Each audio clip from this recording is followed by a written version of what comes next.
እንዲያረግልሃለሁ ተብሎ ተዘርፎ ወደ ቤቱ ባዶውን የሚገባ ሰው ሳይ ስለነበረ ነው ይሄን ጥያቄ ማንሳት የወደድኩትና እንደው በአጠቃላይ በዚህ እንቅስቃሴ ውስጥ ጌራዬ ቤት ለቤት ህክምና በጣም ፈተና የሆነባችሁ በዚህ አጋጣሚ ደግሞ መልእክታችሁንም የምትገኙበትን ቢሮአችሁንም ስልካችሁንም አስቀምጣችሁ መልእክት አስተላልፈን ፕሮግራማችንን ብንቋጭ ጥሩ ነው።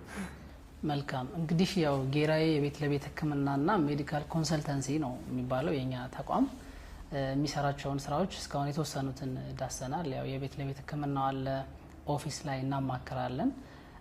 ኦፊሳችን ወይም ቢሮአችን የሚገኘው ፒያሳ ሪበከንቱ ኢትዮ ሴራሚክስ አጠገብ ኤምኤ ታወር አለ። እዛ ሁለተኛ ፎቅ ጋር ነው ቢሮአችን የሚገኘው። በቢሮአችን በዋናነት ሁለት ስራዎችን ነው የምንሰራው።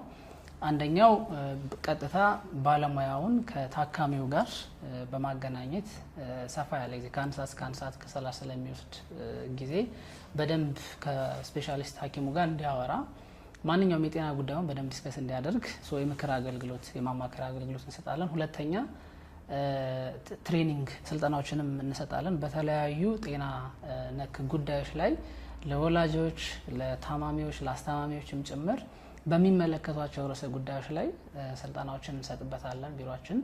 ከዛም በተጨማሪ የሜዲካል ትራቭል ቅድም በደንብ አይ ቲንክ ዲስከስ አላረግ ነው መሰለኝ ሜዲካል ትራቭልም ኮንሰልት እናደርጋለን። አንዳንዴ መረጃው ሳይኖራቸው ቀርቶ ባለማወቅ ኢትዮጵያ ውስጥ እዚህ ሀገራችን አዲስ አበባ ውስጥ እንዲሁም ከአዲስ አበባ ውጭ ባሉ በተለያዩ ክልል ከተሞች የሚሰጡ ህክምናዎች አሉና ግን አንዳንዴ መረጃው ሳይኖራቸው በመቅረቱ ምክንያት እዚህ ያለ ህክምናው ተነስተው ወደ ህንድ፣ ዱባይ፣ ቱርክ፣ ታይላንድ የሚሄዱ አሉና ስለዚህ ሜዲካል ትራቭል ላይ ኮንሰልት እናደርጋለን። ሰዎች በሚፈልጉት ሰዓት በሚፈልጉት ጊዜ ኮንታክት ቢያደርጉን ቢመጡ የሜዲካል ትራቭሉን በደንብ ያስፈልጋል አያስፈልግም፣ ምን አይነት ባለሙያ ያስፈልጋል፣ የት ነው መሄድ ያለባቸው፣ ምን አይነት ህክምና ነው የሚያስፈልጋቸው፣ ለእንደዚህ አይነት ሰዎች የሚኖሯቸውንም ሪስክ ቤኔፊቱንም በደንብ አናላይዝ አድርገን ኮንሰልት እናደርጋለን። ለሚሄዱት ብቻ ሳይሆን ለሚመጡትም ጭምር ህክምና አድርገው ወደ ሀገራችን ሲመጡ አንዳንዴ ፎሎ አፕ ወይም ክትትሉ የሚያሳስባቸው ሰዎች አሉና ግዴታ ለክትትሉም እዛ መሄድ ያለባቸው የሚመስላቸው ሰዎች አሉ። እንደነዚህ አይነት ሰዎችንም ክትትል ቢያስፈልጋቸው እኛ ጋር ቅድም እንዳልኩ ከስፔሻሊስት እስከ ሰብ ስፔሻሊስት ሐኪሞች ድረስ አሉ። እኒህን ባለሙያዎች አሳይን በማድረግ ክትትላቸውንም እዚሁ በሀገራችን ውስጥ እንዲያደርጉም ፈርዘር የጉልበትም እንግልቱንም ስቃዩንም መቼም የሚታወቅ ነው። ውጭ ሀገር ሄዶ ህክምና ማድረግ ቀላል ነገር አይደለም።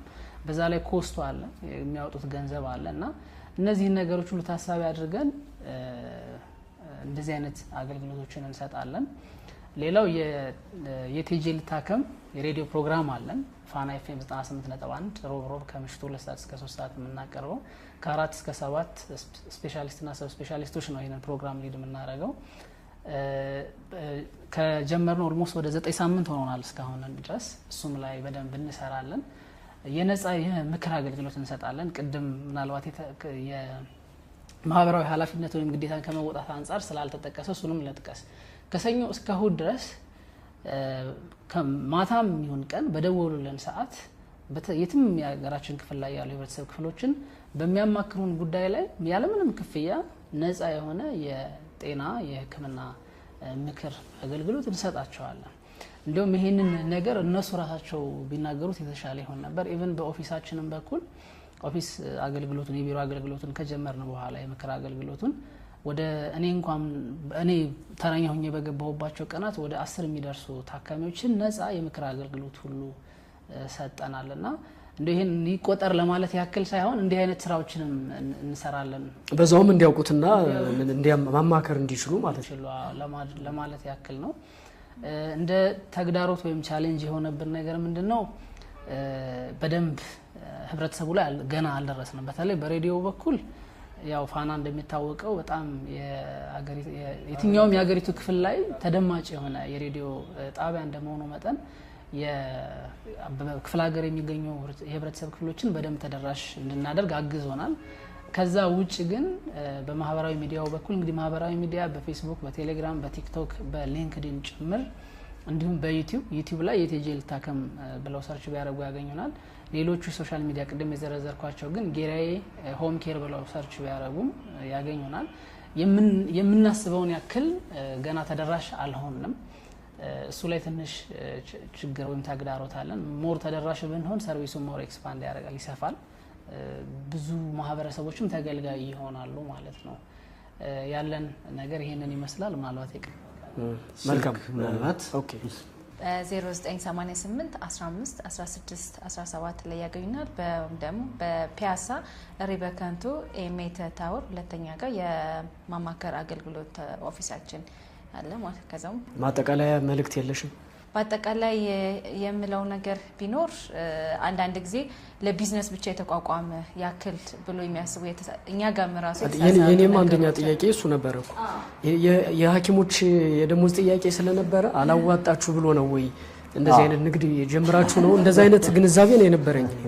ብዙ ሰዎች ላይ ያ ግንዛቤ እኔም በዙሪያዬ ምን ያክል ቤኔፊት እየሆናችሁ ነው ብሎ የሚጠይቀኝ ብዙ ሰው ስላለ ማለት ነው። ይሄ የምንሰራቸው በክፍያ የሚሰራሉ፣ በአብዛኛው ግን የምንሰራቸው በማማከር አሁን ዶክተር አባተ ብሎታል። በስልክ የምናማከረው ለአንድ ሰው እስከ 30 ደቂቃ ድረስ እናወራለን። አስበው በአንድ ሰው በቀን ወደ 20 ሰው ሊያወራ ይችላል ማለት ነው። ምን ያክል የጊዜ ታይም እንዲኮንሱም እንደሚያደርግ እነዚህ ነገሮች ግን ማህበራዊ ኃላፊነታችን ከመወጣት አንፃር የምናደርጋቸው ነገሮች ናቸው። ክፍያ የሚጠይቁ አግባብነት ባላቸው አግባብነት ያለው ክፍያ የምንጠይቅበት ሰርቪስ እንሰጣለን። ከዚህ ውጭ ባልኳችሁ አድራሻ ፒያሳ ሪበከንቱ ኢማታ ሁለተኛ ፎቅ ላይ ያገኙናል። በተጠቀሰው ስልክም ሁሌ ጠዋትም ማታም ሳይሆን ቢደውሉ ያገኛል። በተጨማሪ ፋና ሬዲዮ ላይ ሮብ ከ2 ሰዓት እስከ 3 ሰዓት በምሽት ላይ በኦንላይን እየገቡ ቢሳተፉ በደንብ ያገኙናል ብዬ አስባለሁ። መልካም እኔ እንግዲህ ምንድነው የምንሰራቸው ስራዎች የታወቁ ናቸው። ሚዲያ ላይ እንሰራለን። በተለይ ሬዲዮ ላይ ክፍለ ሀገር ያሉ ሰዎች ለመድረስ ስለፈለግን ሶሻል ሚዲያ ላይ ያለን፣ ሆም ኬር የቤት ለቤት ሕክምና እንሰጣለን። እንደገና ኦፊስ ውስጥ እናማክራለን። ቅድም ዶክተር አባተም ያለው በተለይ ወደ ውጭ ሀገር ለሕክምና የሚሄዱ ሰዎች በተለያየ ምክንያት የተለያየ አደጋ ደርሶባቸው በጣም ብዙ ሰዎች አሉ አዲስ አበባ ውስጥ አሁን ሕክምና የምናደርግላቸው ወይም የምንከታተላቸው ፓራላይዝ ነው የሆነ የሰውነት ክፍላቸው በቃ ከጥቅም ውጭ ነው ወይም ደግሞ በጣም በቃ እንዳይጠቀሙበት አድርገው ይልኳቸዋል። አንዳንዴ ይሄ ኦርጋን ትራፊክ የሚባለው የሰውነት ክፍላቸው ተሰርቆ ሊመጣ ይችላል። እኛ ጋር ሲመጡ ምንድነው ልዩነቱ? የኛ ስፔሻሊስትና ሰብ ስፔሻሊስቶች አሁን ህንድ ላይ፣ ቱርክ ላይ፣ ዱባይ ላይ፣ ታይላንድ ላይ ሆስፒታሎች አሉ ኮንታክት ብናደርጋቸው ሄደው ተምረው የመጡባቸው ናቸው። በትክክል የሚያውቋቸው ዲፓርትመንቱን ያውቁታል። ለምሳሌ የኩላሊት ታካሚ ከሆነ የሚሄደው የኩላሊት ሰብ ስፔሻሊስት ሐኪማችን ሄዶ አታች ያደረገበት ኢንተርንሺፕ የወጣበት ሆስፒታል ላይ የሚልከው ያውቀዋል። ሐኪሙን የሚያውቀዋል። ቀጥታ ነው ኮኔክት የምናደርጋቸው የምናናግራቸውና አሁን ግን እየሆነ ያለው በብዛት ከተማ የሚያውቁ ደላሎች ናቸው ሰዎችን እየላኩ ያሉ። ከሄዱ በኋላ ከሐኪሙ ጋር የሚያውቁት ነገር የለም። ቴክኒካል ይሄ ከሕክምና ጋር የተያዙ ነገሮችን የሚያማክሩበት መንገድ የለም። ለምን ያተሰራ ለምን ያልተሰራም ብለው የሚከራከሩበት የእውቀት መሰረትም የላቸው እና ያን ክፍተት አንዱ ለመሙላት ነው እንትን እያልን ያለ ነውና በዛ በኩል ቢመጡ። ከዛ ውጭ ግን እንደ ስራ አስኪያጅ መናገር እንፈልገው ከኛ ቢሮ ጋር መጥተው ልጆቻቸው እንግዲህ የትምህርት አቀባበላቸው ሊሆን ይችላል፣ አስተዳደጋቸው ሊሆን ይችላል፣ ከባህሪ ሊሆን ይችላል፣ ከአፈጣጠር ችግር ሊሆን ይችላል። በተፈጥሮ የሚመጡ የአፈጣጠር ችግሮች ይኖራሉ። የህፃናት ሕክምና ስፔሻሊስቷን ዶክተር ኢሌኒ ታደሰና ጓደኞቿን ለማግኘት መጥተው ወይም ደግሞ ሌሎች ሐኪሞችን ለማግኘት መጥተው ክፍያ ሊያጥረን ይችላል ብሎ መቅረት የለባቸውም። እስከቻሉ ድረስ ይከፍላሉ። ከዛ በኋላ ክፍያ እንትናቸው ሕክምናቸው አይቋረጥም። አንድ ቃል ምንገባላቸው ይሄ ነው። አድርገንም አናውቅም እንደዛ ክፍያችን ይህን ያህል ነው ብለን ተናግረን ዝም ብለን የምናክማቸው ያሉ የቻሉትን ብቻ ከፍለው ደግሞ የሚሄዱ ደግሞ አሉ። ስለዚህ የአይነት ጭንቀት ውስጥ እንዳይገቡ ቤትም ሲጠሩን በዛው ልክ አስበው ምንም አይነት የሚከፈል ክፍያ ይኖራል። ምናልባት አንዳንዴ የራይድ ደርሶ መልስ ሊሆን የማይችል አይነት ክፍያ ሁሉ እናስከፍላቸዋለን ከቻሉ ማለት ካልቻሉ ሳይከፈልም ሊቀር ይችላል። ስለዚህ ቅድሚያ እነሱ መታከምና ማግኘት መቻል አለባቸው ሕክምና እርዳታው